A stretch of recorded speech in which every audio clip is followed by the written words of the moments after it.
The reason that I wanted you to do this with me is because I want to encourage women especially to be more visible. Absolutely. My story has been, for the last 2 or 3 years, I've been struggling with my own voice. I've been struggling with my own presence online. Even though I'm in video for work, I love being on the other side of the camera, Yes. even though I used to be on television, right? But because I've been talking about it more that I hadn't said publicly ever. And now in the last, I don't know, couple of months, I've been talking about how the last 2 years when I wanted to create, video content, I found myself, I couldn't speak, like, I didn't know what was wrong with me. Right. What's wrong with me? Right. And I said, I'm criticizing myself. I'm criticizing my voice. I'm criticizing how I look. I'm criticizing how old I am because I'm not 30 years younger. And I remember my 30-year-old self or whatever. And I said, how many women are struggling with this? Because every time I film somebody, they say, I don't like how I am on camera. Right. I said, okay, let's all get together and let's try to be more visible. And how can we help each other do that? And be more comfortable with just accepting who we are. Yeah. Because it's hard for us to see ourselves the way other people see us. We're so hard on ourselves. And I think I try to tell more women, talk to yourself the way you would your best friend. You wouldn't talk to your daughter that way. You wouldn't talk to your best friend that way. So why do you talk to yourself that way? Yeah. I literally have a sign on my mirror in my bathroom. It's glow in the dark and it says, you are amazing. Oh, Do I always feel amazing? Yeah. Good Lord, no. yeah. But every time I see that, I'm like, yeah, girl. Yeah, girl, you are. Yeah. I don't always believe it, but you know what? It's those little things that help you get into the mind game of why am I so hard on myself? Why do I talk to myself that way? Yeah. And I think it's definitely the whole online thing because we're going out to events, we're going to meetings, we're going to networking events, we're going to, we're working. Yeah. And we're in rooms with people. And we're not afraid of how we show up in person. Right. We're not looking at ourselves in the mirror everywhere we go. No. But when you look at yourself on a camera, you're like, oh, this and that. Yeah. Oh, and I was like, oh my gosh, it's so paralyzing. It's paralyzing. So when I see other women, people are saying to me, oh, I see you online a lot. I see you on LinkedIn a lot. Like, yeah, that is because I'm wanting to stay connected to everyone. Right. I need to, show everybody how I can help with my business. But here's Laura doing what she does. And you're going above and beyond because you're showing yourself personally on social media in a way that not everybody's comfortable with. And I will say too, I think the other interesting caveat to that too is I also hate being on video. And I try to put myself out there more because I know it's just a hang up. I'm never going to be like a newscaster. I'm never going to try out to be the weather girl or anything like that. But every time I see myself on camera, I criticize where I'm looking. I criticize my lisp and I pay attention to that. I pay attention to what my hands are doing. I'm like, why did you do that? And it's everybody's like, no, you look great. You look professional. You look whatever. And I'm like, okay. Isn't that amazing? Because I love you exactly the way you are. I love your personality. I love talking to you. I just feel so comfortable with you. And no one is thinking that when they're talking to you. I know, but right? we're so critical about ourselves and how we're showing up, and we nitpick every different little thing about ourselves. And I don't think men do that. And I think that's another really interesting thing is men, if anything, they're worried about what they're going to say, and we're worried about how we look. Because again, it's society that I think it says you're not pretty enough, you're not young enough, you're not lispy enough, you're too lispy. Like, whatever, it's just, you don't have enough makeup on. You have too much makeup on. Your clothes are too tight. They're too revealing. They're not revealing enough. And it's one of those things where I think and I think our generation, especially with Gen X, we were raised to promote ourselves a certain way. I mean, I don't know about you, but when I worked in banking, not that long ago as an adult, I still had to wear nylons if I wore a skirt. And it's kind of one of those things that, thank God that's gone now. But, with me having a lot of tattoos as well, I kind of got to the point where I'm like, can we swear? On this? Yeah. Oh yeah, let's swear. We can swear. Like, I literally don't give a shit what anybody thinks about how I wear my hair, what tattoos I get, what clothes I choose to wear. I really don't care what people think. I'm like a honey badger. I don't give a shit. But do I overly pay attention to how other people might perceive me? Yes. So there's a disconnect there, right? Like, I know I shouldn't care. I have a degree in sociology. I really know I shouldn't care. 90% of the time I don't care. But then there's that little voice of when I see myself played back, I pick up on all these things that I wish that I could change. Yeah, that's the thing. When we look back and we watch the playback, then we get into the criticism. Right. Yeah. Because while I'm talking to you, I'm not paying attention to my lisp. I can hear it now that I say it, but Do you know I've never even like noticed? When I was a kid, That never even crossed my mind. when I was a kid, it was so bad that people would, I'd talk, and I've always been a fast talker. People would look at my mom and say, "What did she say? We can't understand her." It was so bad. So I put a lot of work into it as a young adult to make sure that I'm enunciating as much as I can so that people don't pick up on it. I've never even paid attention to it. When I'm drunk, it's really obvious, but I don't really drink anymore. So Yeah, that's the thing. Your personal imprint on the world is your presence physically. Yes. Your voice, the way you speak, your energy. And that's what we love about each one of us. That's what we Yes. love about you, right? Yes. Yes. And those are the things that we're so hard on ourselves the most. the things that people appreciate the most about us. Right. All right, let's get into what you've been sharing on social media that's been, vulnerable. Yeah, which part? I pick one. So I think the biggest thing that that I've been sharing about is that I had a weight loss surgery. And so I had that in May of 2023.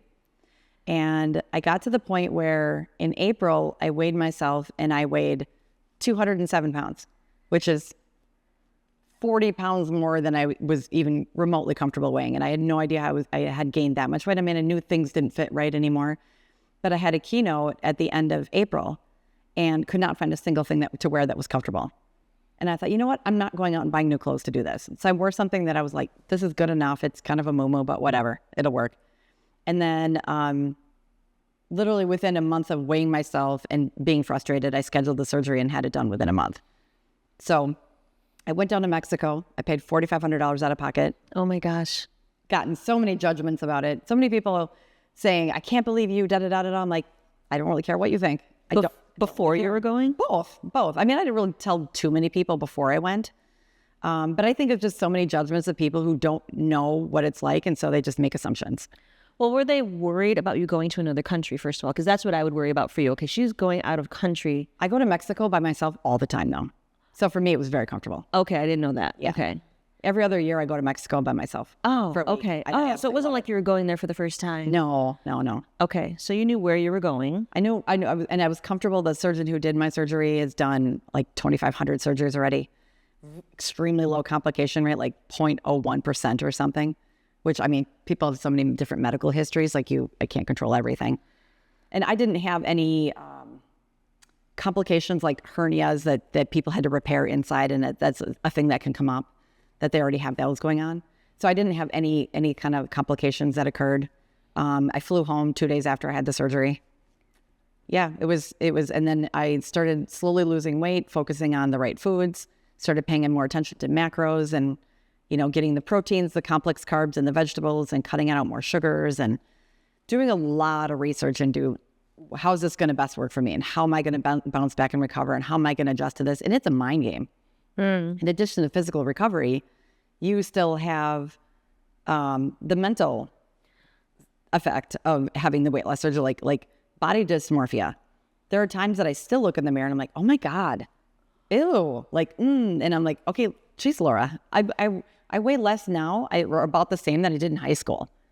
And here's me as a 49-year-old woman. I'm like, oh, but I miss what I looked like when I was 22. So you're saying those words to yourself now after the fact. Yes. So the body dysmorphia is there. And it probably always will be. So I also I'm very upfront about my entire life on social media, especially Instagram. That's like my visual diary. Yeah. My life is not a highlight reel. So I don't live my social media like that either. If I'm frustrated, if I have migraines, if I'm sick, I talk about it. I literally don't care what anybody else thinks about it. It's my Instagram. If people don't want to see it, they don't have to follow me. But I have a separate Instagram account specifically for my weight loss surgery because I've connected with so many people who have either been curious about going through the procedure, who are curious about the recovery. They're scared to do it. They're scared about what's all involved. They're scared about how do I even know how to eat afterwards. And so a lot of those people were a support system for me in the month before I had my surgery. And they've been a huge support system for me afterwards. And now I can turn around and be a support system for other people. In fact, one of my friends that just had the surgery was just here this last week and she flew in from Ohio. I've never even met her before. Oh, wow. We connected on social media and she was like, you have literally been my lifesaver. And I was like, girl, I'm here. Wow. So it's been absolutely wonderful to be able to have a whole community of people who know what they're talking about. Like if I mentioned to you, oh, I had the VSG surgery. and I got 80% of my stomach taken out. And you have all these questions that I've heard 80 million times before, and it's just like, but when I'm talking with the people who have already had it done, they completely already understand it. They can offer me the right kind of feedback based on what they know I've already been through. So finding your tribe of people that embrace you for who you are and also take the time to understand what you've been through is huge. It's key. Yeah. Yeah.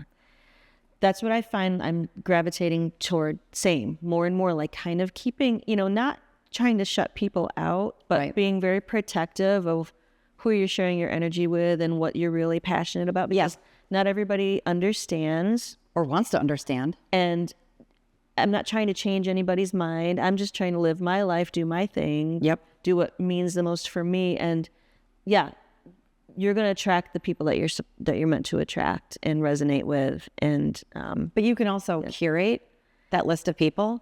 And it's not like you're shutting people out, but you're just deciding who's allowed in your circle. And if somebody's not matching your energy and they're draining, I mean, I was just telling somebody else about this too, bucket fillers.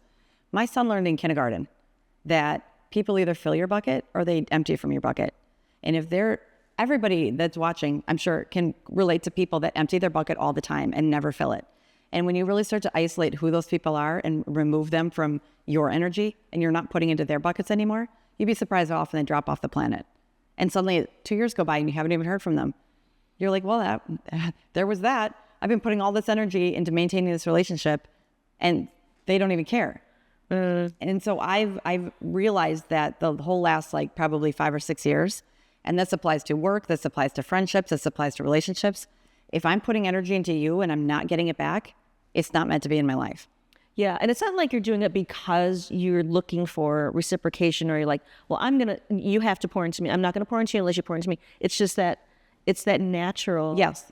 No, there's no scorekeeping. Right, exactly. But when you start to realize that you're constantly putting out and not getting enough in, it's draining. And you're like, okay, I get the signs. Like we're just not resonating. We're not on the same frequency anymore. Maybe we were at one time. Right. And we're meant to go into our separate. And I think especially for women, we really need to curate our mental health. And if we're putting all this energy out into the world that we're not getting back, it's exhausting. We're already exhausted. Yeah. So focusing our time and attention on the things that we care about and that also care about us is, I think, allows us to be more happy, healthy, and whole for the people that truly want to be in our lives. Yeah. That's what I love about you, honestly, is the fact that you share what you share on social media is extremely vulnerable, and it's your life. It's your journey. If someone doesn't like what you're posting, they can change the channel. Absolutely. Yeah. And that's the freedom that we all have. Yeah. So we don't hold yourself back from what you're passionate about, what your life journey is, because you're afraid of what someone else is going to say, whether they know you or not. They're not living your life. And we have a lot of channels that we can tune into. Absolutely. So if you want to share those things, if you want to put those things out there, go ahead, do it. Yeah. What I love about you is that you're not afraid to say the things that some people might be afraid to say, because they're afraid of whatever. I want to look professional. I'm afraid of what people are going to think when I say this or that. Yep. I think I've seen how many people are drawn to you. I've seen the connections and the networking that you have in this community. And I believe that the reason that everybody loves being with you is because they know you're transparent and you're authentic, and they know that they can trust you, and they know that they can be themselves with you. Yeah. Because you're allowing yourself to be yourself. Yeah. So one of the other things that you've been really transparent about is autoimmune challenges. Yeah. Where there are days where you do not want to get out of bed, and you're very visible in sharing that. Like, there are days where I just feel horrible and I am not in the mood to deal with anybody. Yeah. And so talk about that, because I think more and more people are looking almost for like permission to say, you know what? I'm not okay today. Yeah. I'm not feeling great today. But I have to put on that smile. Yeah. And I think what layers into that too is mental health. For any time I'm putting a post and I feel like I'm being very vulnerable, I get, 10 or 12 people that will publicly comment, and they'll say, oh, I feel all of this. I completely relate.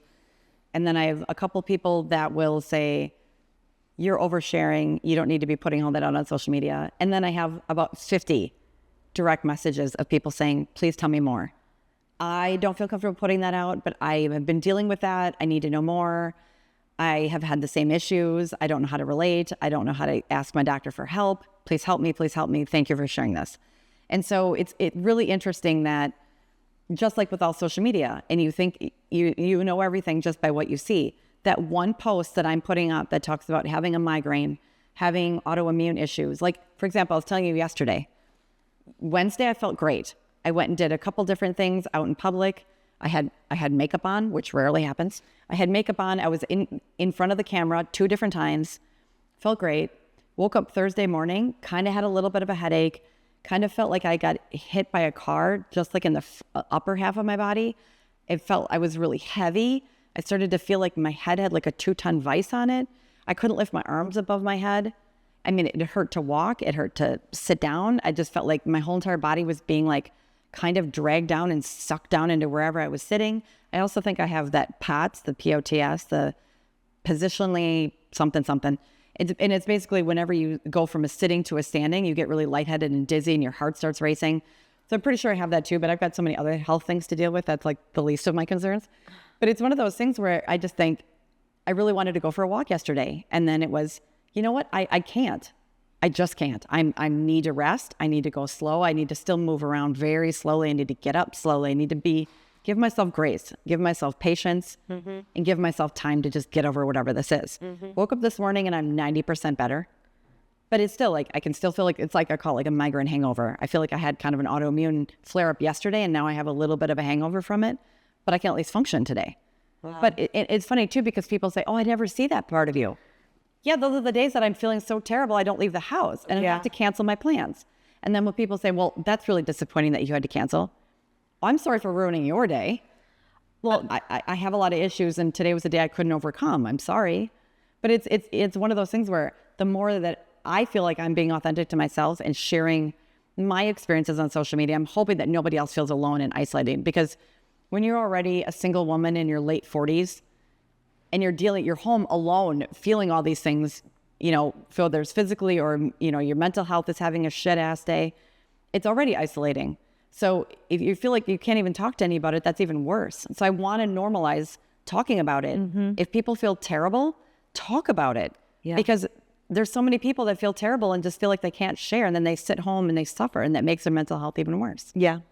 That's why I appreciate you so much, because you're literally leading. It sounds like such a cliche. Leading the charge. You're leading the way, but you really are, because when one person does it, then the next person feels safe to do it. Oh, she's doing it, I can do it too. And now we're together, and now we're supporting each other's energy. And so, thank you for doing that, because that's a vulnerable thing to do.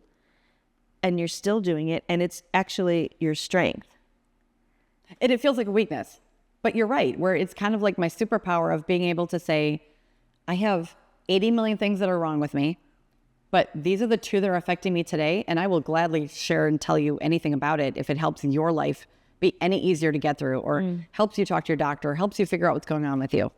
When I had my nose surgery, I talked about that a lot on social media too, and one of my friends literally messaged me and said, oh my gosh, I've got all this same thing going on and I think I need to have that too.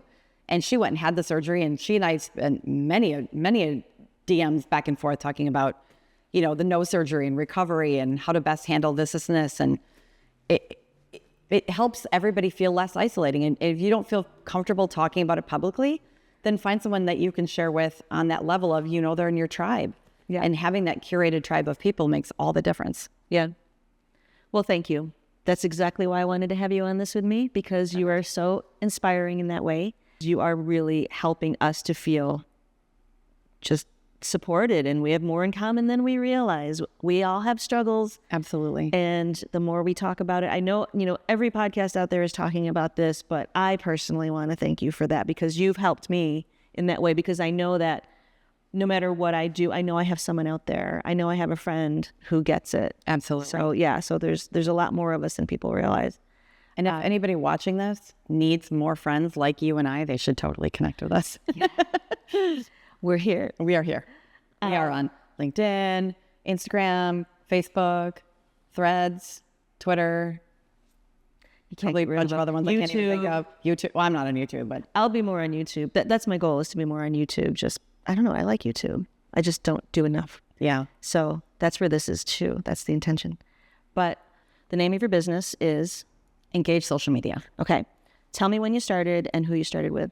So I started in 2018, and I got approached by the Foxconn executives to help them with the Smart City, Smart Futures project. And so they paid me to create the logo and start all the social media platforms to promote it to Wisconsin higher ed faculty, students, and staff. So it was a $1 million 3-year project. And the first year they had 320 some applications. It was great. I really focused on building the platforms organically. So I would take the same content and I would literally directly tag different higher ed institutions with the graphics. After the first year, they decided they wanted to change it to fall in line more with the semesters. And so at that point, it was competition for the company that I was working for at the time with doing their social media. And so they asked me to no longer work with the Smart City, Smart Futures competition. It got handed off to a marketing agency, and everything turned really generic. And you'd think that they would have built on the growth of the first year, but instead they only had 70 some applications, and they shut it down after the first year. Oh, wow. So that really showed me that organic social media is really where it's at. And it's about authentically targeting and being very specific. Instead of me just putting something big in general on each different social media platform, I would tag the places that I wanted them to see, and I would use their marketing and their logos and their mascots and images that their campus would recognize. And they were more likely to share it that way and engage with it. Yeah. All right. So now, fast forward, Yeah. the kind of businesses that you help and what you're doing with them now. Yeah, so I love to help small businesses and individuals with branding, with organically growing their platforms, their messaging, help them tell their story. Because that's really what I geek out on, is helping people tell their stories.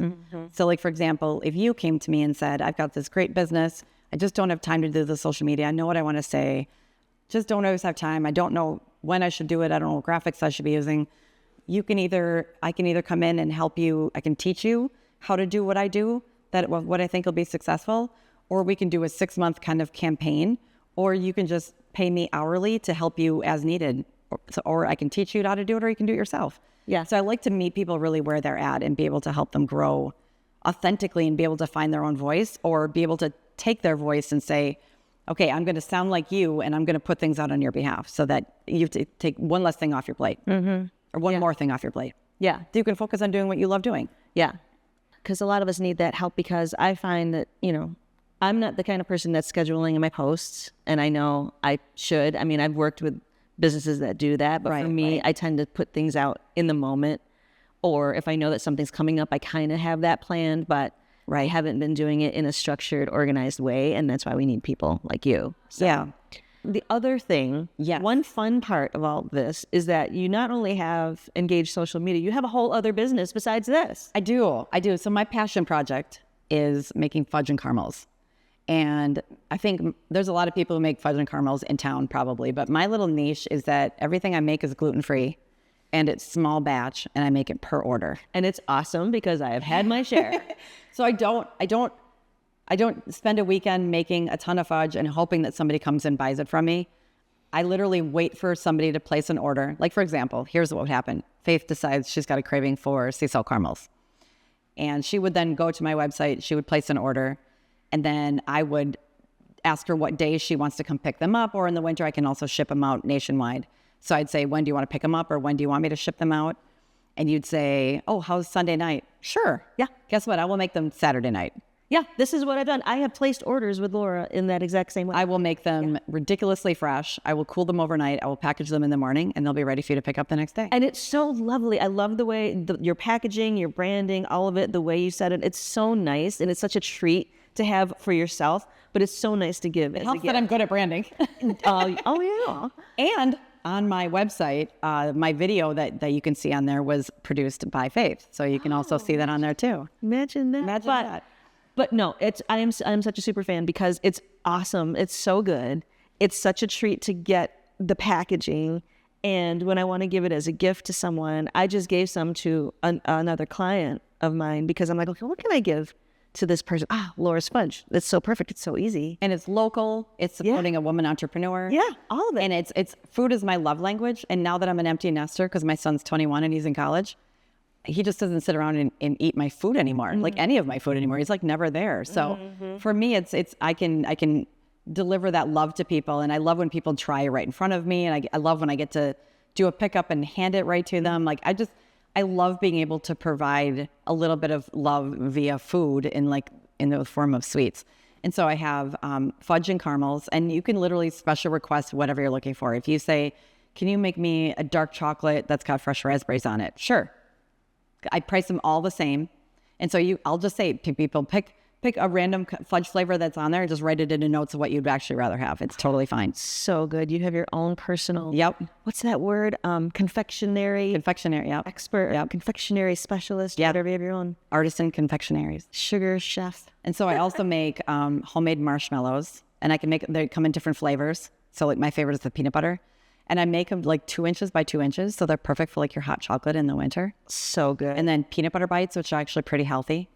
And you ship all over the country. I ship all over the country during the cooler months. Yep. I've already gotten an order of somebody that wanted them shipped to Ohio, and I just say, I'm going to have to wait till it's a little bit cooler. Just hang on. Yeah. Okay. So we're filming this in September.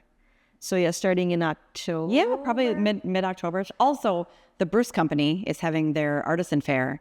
And so October 26th, I will be there with a huge variety of things. And you can come find me there. Awesome. And that's in Middleton.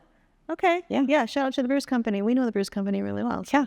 So your 2 websites where people can find you are EngageSM.com and SimplyImpeccablefudge.com.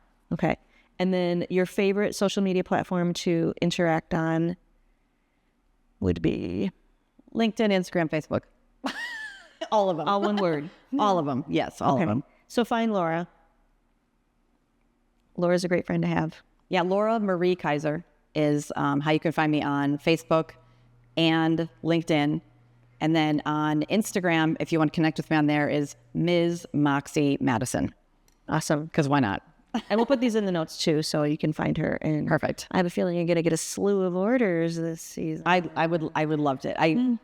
It's a perfect time of the year to start talking about, comfort foods and treats and bringing things into your life that are going to make you feel kind of just supportive of the entrepreneurish kind of crowd. But if other people too have any kind of requests for social media consultation, or how can you help me, or I've got a small business, or how can you help me with my personal branding, please reach out to me, because I love to be able to be that person that helps people be more whole and be able to come across more whole on social media and just be authentic.